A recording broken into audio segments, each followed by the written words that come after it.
Assalamualaikum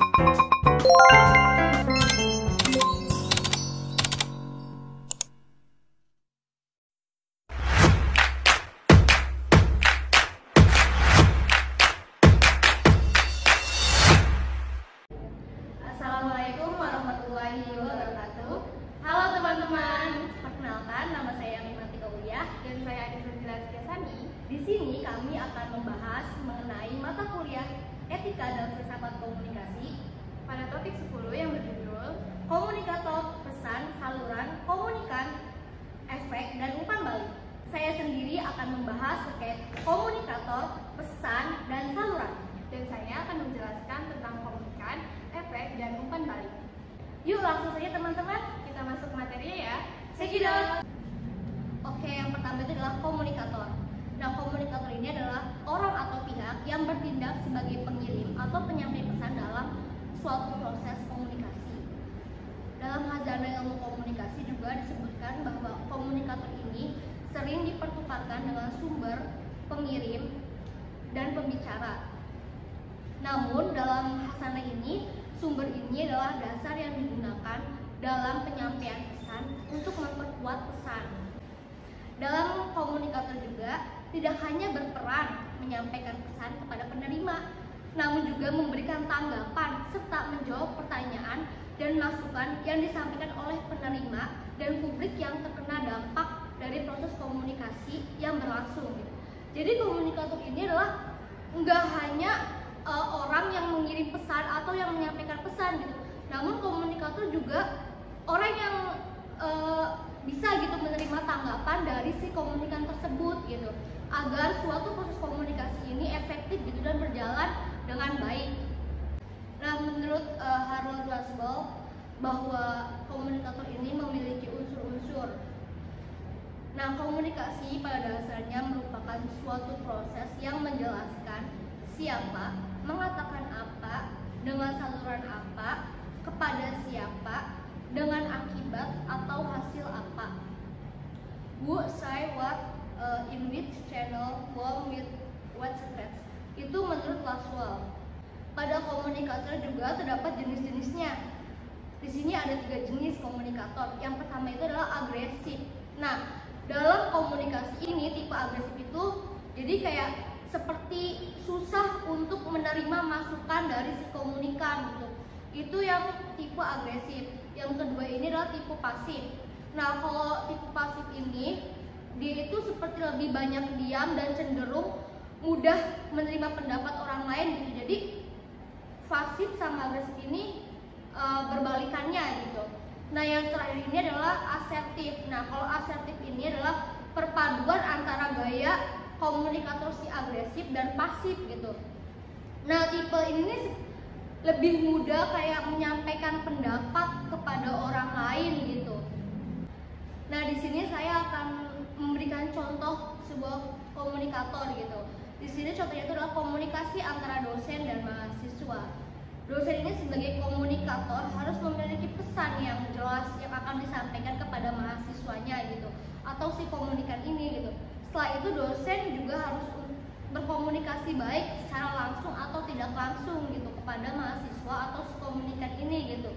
Setelah itu dosen juga harus menyesuaikan topik yang sesuai dengan komunikasi dan harus menentukan tujuan komunikasi atau maksud dari pesan agar terjadi feedback pada komunikan sesuai dengan yang diinginkan. Nah, yang kedua itu adalah pesan. Di sini pesan adalah gagasan, perasaan, atau pemikiran yang akan di-encode oleh pengirim atau didekode oleh penerima gitu. Ini menurut Lewery 2019. Pada umumnya juga pesan ini berbentuk sinyal, simbol, tanda, atau kombinasi dari semuanya dan berfungsi sebagai stimulus yang akan direspon oleh penerima. Pesan dalam pengantar ilmu komunikasi juga dapat didefinisikan sebagai serangkaian isyarat atau simbol yang diciptakan oleh seseorang untuk maksud tertentu dengan harapan bahwa penyampaian isyarat atau simbol itu akan berhasil menimbulkan sesuatu gitu. Maksudnya sesuatu ini dalam hal kayak feedback gitu. Nah, di sini tuh menurut Wijaja dan Arsyid Wahab ini terdapat 3 bentuk pesan. Yang pertama ini adalah informatif. Nah, pesan informatif yaitu pesan yang berisi keterangan fakta dan data, kemudian komunikan ini mengambil kesimpulan dan keputusan sendiri dalam situasi tertentu. Jadi kalau pesan informatif ini nih yang berisi keterangan fakta gitu, tapi tuh si komunikan ini nih kayak menyimpulkan isi pesan tersebut gitu loh, secara sendiri gitu loh. Jadi yang kedua itu adalah persuasif. Nah, kalau misalnya pesan persuasif ini berisikan bujukan, yakni membangkitkan pengertian dan kesadaran manusia bahwa apa yang kita sampaikan akan memberikan sikap yang berubah gitu. Yang terakhir adalah koersif. Koersif ini adalah jenis pesan yang isinya bersifat memaksa dengan menggunakan sanksi-sanksi. Atau koersif ini nih kayak berupa perintah-perintah gitu atau instruksi untuk menyampaikan suatu target. Dalam pesan juga terdapat karakteristik. Di sini ada 4 karakteristik. Yang pertama itu adalah origin. Nah, di sini origin itu adalah pesan asli gitu, karena pesan ini merupakan simbol atau tanda yang berasal dari lingkungan fisik sekitarnya. Hal ini untuk membedakan antara pesan yang diciptakan melalui komunikasi intrapersonal dan antarpersonal gitu. Terus yang kedua ini adalah mode. Nah, pesan dalam bentuk mode ini adalah yang tampil dalam bentuk visualisasi yang memungkinkan indera manusia ini memberikan makna terhadap pesan ini gitu. Itu yang dimaksud dengan pesan mode. Yang ketiga ini adalah physical character. Pesan yang ini nih memiliki ukuran, warna, kecerahan, dan intensitas gitu, dalam menyampaikan sebuah pesan. Yang terakhir itu karakteristik pesan, yaitu adalah organization. Nah, di sini pesan yang mengandung ide atau pendapat. Jadi pesan organisasi ini akan mudah dimengerti jika si pengirim ini menyusun pesan ini berdasarkan kriteria tertentu gitu. Selanjutnya yaitu unsur-unsur pesan. Nah, di sini unsur-unsur dalam pesan ini yang pertama itu ada kode pesan. Kode pesan ini sederetan simbol yang disusun sedemikian rupa sehingga bermakna bagi orang lain. Nah, yang selanjutnya ini ada isi pesannya. Nah, isi pesan ini bahan atau materi yang ditentukan oleh komunikator untuk menyampaikan topik yang ingin disampaikan ke komunikan. Terus selanjutnya ada wujud pesan. Nah, wujud pesan ini suatu yang membungkus inti pesan itu sendiri. Jadi si komunikator ini memberi wujud nyata agar si komunikan ini tertarik akan isi pesan di dalamnya. Yang ketiga yaitu adalah media atau saluran. Nah, di sini media atau saluran ini adalah jalan yang dilalui pesan oleh komunikator sampai pada komunikan, yang mana terdapat 2 jalan agar pesan komunikator ini sampai ke komunikan, yaitu tanpa media atau dengan media. Nah, di sini juga media yang dimaksud adalah media komunikasi, yang mana media adalah bentuk jamak dari medium. Jadi medium komunikasi yaitu alat perantara yang sengaja dipilih komunikator untuk menghantarkan pesannya agar sampai ke komunikan. Media massa juga sebagai instrumen komunikasi massa yang mengalami pertumbuhan yang cukup pesat. Perkembangannya dalam bentuk yang diistilahkan sebagai hardware dan perkembangannya dalam bentuk software. Jadi setiap media massa ini memiliki fungsi besar, yaitu untuk menyiarkan, mendidik, menghibur, terus juga menghibur kepada masyarakat gitu. Jadi setiap media massa ini memiliki karakteristik masing-masing dalam menjalankannya peran sebagai instrumen komunikasi massa. Di sini juga ada yang namanya fungsi media atau saluran. Ada 3, yaitu adalah fungsi produksi, fungsi reproduksi, dan fungsi penyampaian informasi. Yang pertama adalah fungsi produksi. Nah, fungsi produksi ini media komunikasi yang berguna untuk menghasilkan sebuah informasi. Jadi kayak contohnya itu komputer pengolah kata, Word atau prosesor gitu. Itu contoh yang produksi gitu. Jadi kayak komputer gitulah yang mengelola gitu. Terus juga ada fungsi reproduksi gitu. Ialah media komunikasi yang kegunaannya untuk memproduksi ulang dan mengandalkan informasi gitu. Jadi kayak misalnya nih audio tapes, recorder, dan video tapesnya gitu. Terus yang terakhir adalah fungsi penyampaian informasi gitu, ialah media komunikasi yang dipergunakan untuk menyebarluaskan dan menyampaikan pesan kepada komunikan yang menjadi sasarannya gitu. Jadi kayak contohnya itu telepon gitu. Nah, yang tadi ini ada yang namanya jenis saluran media. Nah, di sini tuh ada dua, ada tatap muka sama ada media. Jadi yang tatap muka ini nih menyampaikan isi pertanyaan ini secara langsung gitu, yang berkaitan dengan kepentingannya gitu, berupa kayak pertemuan tatap muka atau kayak diskusi gitu, atau kayak rapat gitu, atau kayak misalnya kayak pidato juga itu kan termasuk menyampaikan suatu informasi secara tatap muka gitu. Terus yang kedua itu adalah media gitu. Nah, di sini media ini bisa terdiri dari media massa, kayak misalnya itu kayak periodik, yaitu terbit atau bertahap gitu. Ya, jadi kayak seperti elektronik dan kayak media cetak gitu. Nah, sedangkan kalau misalnya non media massa ini itu manusia itu seperti kurir atau benda, yaitu elektronik dan non elektronik gitu. Nah, mungkin cukup sekian penjelasan terkait komunikator, pesan dan saluran gitu. Dan selanjutnya akan dilanjutkan oleh Anissa. Oke teman-teman, jadi saya akan menjelaskan tentang komunikan, efek, dan umpan balik. Komunikan atau penerima adalah pihak yang menjadi sasaran pesan yang dikirim oleh sumber penerima yang bisa terdiri dari satu orang atau lebih, bisa dalam bentuk kelompok, partai, ataupun negara. Penerima atau komunikan biasa disebut dengan berbagai macam istilah seperti halayak, sasaran, komunikan, atau dalam bahasa Inggris disebut audience atau receiver.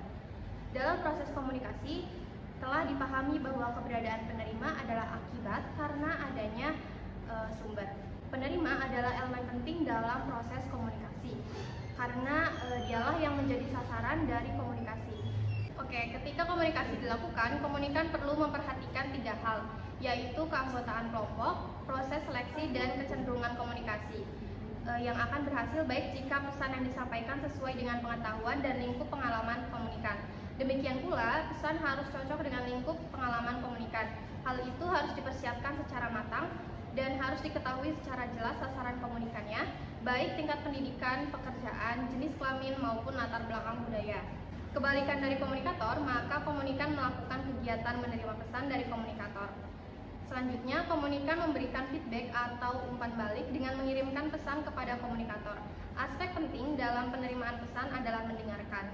Bila komunikator sedang mendengarkan, ada 4 proses yang dilakukan, yaitu memperhatikan, mendengar, memahami, dan mengingat.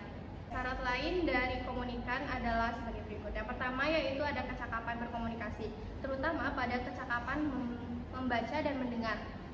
Walaupun komunikator memenuhi persyaratan, jika komunikan kurang cakap mendengar dan membaca, hasil komunikasi akan kurang murni. Lalu ada sikap komunikan. Kadang-kadang komunikan telah curiga terhadap pembicara atau kadang-kadang bersikap a priori dan sebagainya, akan menyebabkan hasil komunikan yang kurang murni. Yang ketiga, ada pengetahuan komunikasi. Dengan pengetahuan yang luas, pendengar akan cepat menangkap isi pembicaraan karena mudah menafsirkan maksud dari pembicaraan tersebut. Yang keempat, ada sistem sosial. Seorang penerima pesan harus memahami apa dan siapa pembicara atau komunikatornya. Untuk itu, komunikan harus dapat menyesuaikan diri terhadap sistem sosial pembicara. Yang terakhir, ada keadaan lahiriah komunikan. Pendengaran, penglihatan, indera harus sempurna. Indera yang tidak sempurna akan menyebabkan tanggapan yang kurang jelas. Komunikan atau penerima pesan dapat digolongkan dalam 3 jenis, yaitu personal, kelompok, dan massa. Faktor lain yang harus diperhatikan dari komunikan yaitu ada 2. Yang pertama, frame of reference atau rangka pengetahuan. Lalu yang kedua ada frame of experience atau rangka pengalaman. Komunikasi akan berhasil baik jika pesan yang disampaikan sesuai dengan rangka pengetahuan dan lingkup pengalaman komunikan. Hal yang dapat mempengaruhi keefektifan komunikasi pada komunikan adalah yang pertama, kemampuan bahasa. Yang kedua, menstrukturkan pesan yang diterimanya sehingga dapat dimengerti. Yang ketiga, karakter penerima pesan. Yang keempat, interest dan pengetahuan tentang topik yang dipesankan. Yang kelima, kultur dan value. Yang keenam, kondisi sebelumnya menyangkut karakter komunikator, motif komunikator, dan pengalaman tentang komunikator. Dan yang terakhir ada keinginan memberikan feedback atau umpan balik. Poin selanjutnya atau poin yang kelima yaitu tentang efek. Pengaruh atau efek adalah perbedaan apa yang dipikirkan, dirasakan, dan dilakukan oleh penerima sebelum dan sesudah penerima pesan. Pengaruh ini bisa terjadi pada pengetahuan, sikap, dan tingkah laku seseorang. Oleh karena itu, pengaruh juga bisa diartikan perubahan atau penguatan keyakinan pada pengetahuan sikap dan tindakan seseorang sebagai akibat dari penerima pesan. Dalam komunikasi massa ada 3 dimensi efek, yaitu kognitif, afektif, dan konatif atau behavioral. Efek kognitif meliputi peningkatan kesadaran, belajar, dan tambahan pengetahuan. Efek afektif berhubungan dengan emosi, perasaan, dan attitude atau sikap. Sedangkan efek konatif berhubungan dengan perilaku dan niat untuk melakukan sesuatu menurut cara tertentu. Oke, efek kognitif itu apa sih? Efek kognitif adalah akibat yang timbul pada diri komunikan yang bersifat informatif bagi dirinya. Dalam efek kognitif ini dibahas tentang upaya media massa dalam membantu khalayak dalam mempelajari informasi yang bermanfaat dan mengembangkan keterampilan kognitif. Melalui media massa dapat diperoleh informasi tentang benda, orang, atau tempat, dan lain sebagainya. Realitas yang ditampilkan oleh media massa adalah realitas yang sudah diseleksi. Yang kedua ada efek afektif. Efek ini kadarnya lebih tinggi daripada efek kognitif. Tujuan dari komunikasi massa bukan hanya untuk memberitahu kepada khalayak agar menjadi tahu tentang sesuatu, tetapi lebih dari itu. Setelah mengetahui informasi yang diterimanya, khalayak diharapkan dapat merasakannya. Berikut ini faktor-faktor yang mempengaruhi terjadinya efek afektif dari komunikasi massa. Yang pertama yaitu suasana emosional. Respon terhadap sebuah film, iklan, ataupun sebuah informasi dipengaruhi oleh suasana emosional. Yang kedua ada skema kognitif. Skema kognitif merupakan naskah yang ada dalam pikiran yang menjelaskan alur peristiwa. Dalam sebuah film action, lakon aktor atau aktris yang sering muncul pada akhirnya akan menang. Oleh karena itu, kita tidak terlalu cemas ketika sang pahlawan jatuh karena pasti akan tertolong juga. Yang ketiga, ada situasi terpaan atau setting of exposure. Kita akan sangat takut menonton film horor apabila menontonnya sendirian di rumah tua, hujan lebat, dan tiang-tiang rumah berderi. Beberapa penelitian menunjukkan bahwa anak-anak lebih takut menonton televisi dalam keadaan sendiri atau di tempat gelap. Demikian pula reaksi orang lain pada saat menonton akan mempengaruhi emosi ketika memberikan respon. Yang keempat ada faktor predisposisi. Individual faktor ini menunjukkan sejauh mana orang merasa terlibat dengan tokoh yang ditampilkan dalam media massa. Dengan identifikasi penonton, pembaca atau pendengar menempatkan dirinya dalam posisi tokoh dan merasakan hal-hal yang dirasakan tokoh. Yang ketika tokoh identifikasi atau disebut identifikan kalah, ia akan kecewa. Ketika identifikan berhasil, ia akan gembira. Lalu ada efek behavioral atau efek konatif.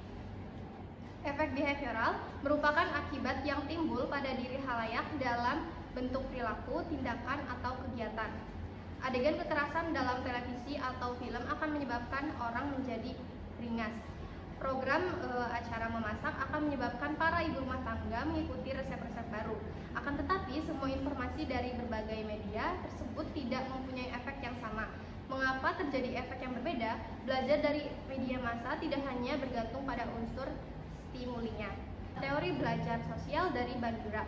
Menurutnya, belajar bukan hanya dari pengalaman langsung, melainkan juga dari peniruan atau peneladanan atau modeling.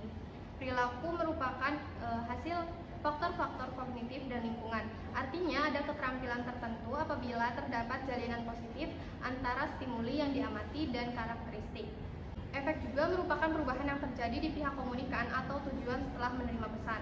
Efek merupakan akhir dari proses komunikasi, yaitu sikap dan tingkah laku orang yang dijadikan sasaran komunikasi sesuai atau tidak sesuai dengan yang dilakukan. Jika sikap dan tingkah laku komunikan sesuai yang diinginkan komunikan, maka komunikasi dapat dikatakan berhasil, demikian pula sebaliknya. Dan yang poin terakhir ini saya akan menjelaskan tentang umpan balik atau feedback. Umpan balik atau feedback adalah informasi yang kembali dari komunikan ke komunikator sebagai respon terhadap pesan yang disampaikan oleh komunikator. Dari umpan balik ini, komunikator dapat mengetahui pemahaman dan reaksi komunikan terhadap pesan yang dikirimnya. Dengan adanya umpan balik ini akan terbentuk arus komunikasi dua arah. Umpan balik yang ditimbulkan dalam proses komunikasi memberikan gambaran kepada komunikator tentang hasil komunikasi yang dilakukannya. Umpan balik merupakan elemen yang dapat menjadi tolak ukur berhasil atau tidaknya sebuah komunikasi. Lalu ada jenis-jenis umpan balik. Yang pertama, feedback positif. Umpan balik positif atau feedback positif adalah yang hasilnya menunjukkan komunikan memberikan persetujuan atau mau mengikuti usulan yang disampaikan padanya. Mereka menerima respon itu sesuai dengan tujuan dari komunikator. Itu berarti mereka sama-sama paham tentang hal yang dikomunikasikan. Yang kedua ada feedback negatif. Umpan balik negatif isinya kebalikan dari feedback yang positif. Di feedback negatif ini komunikan akan merespon dengan pernyataan tidak setuju, bahkan bisa acuh tak acuh atau malah bersikap tidak menyukai apa yang disampaikan. Lalu ada feedback netral. Salah satu jenis umpan balik adalah yang sifatnya netral. Umpan balik ini berada di tengah-tengah alias tidak jelas ke arah negatif atau positif. Contohnya adalah ketika Anda tidak menanggapi hal yang disampaikan pada Anda alias diam.